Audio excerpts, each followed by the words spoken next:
And Galen Druk from ABC's 538 joins me live now, along with ABC News political director Rick Klein for more on this. Galen, I'll start with you. The battle for control of the House, it's coming down to the wire, and it's looking likely Republicans will get the majority here. But what is the path for Democrats? How can they pull this off?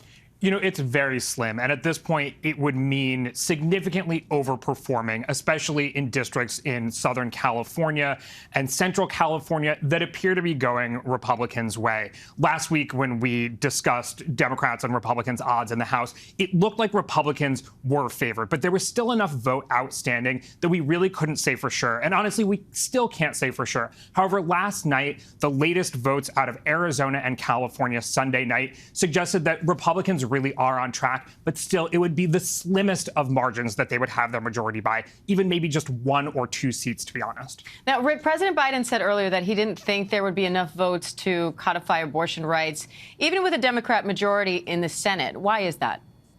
Well, the key in the Senate is you've got to get past the filibuster, or you have to change the Senate rules to do it.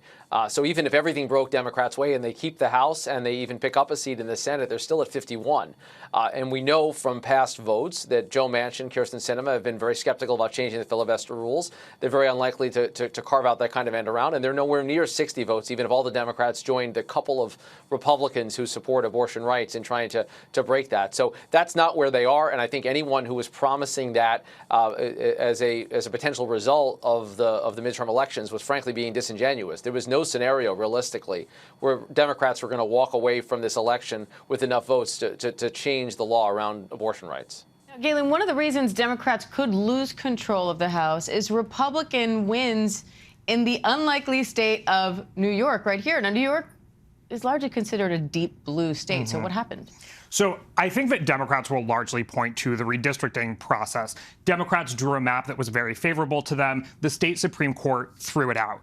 Now, that is true. Had the map been drawn differently, Democrats might have done better. But there's definitely more to the story because every county in New York State moved to the right.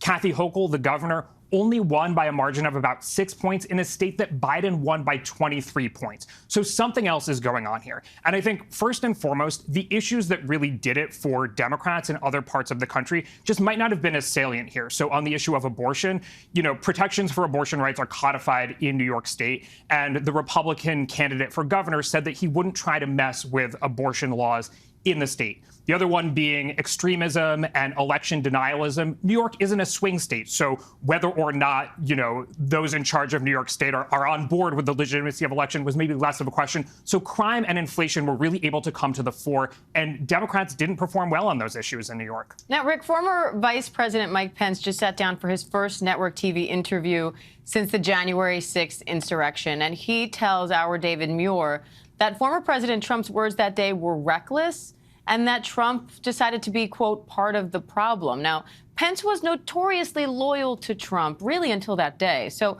what do you make of hearing him speak this way about Trump? And what does this tell you about the future of the Republican Party?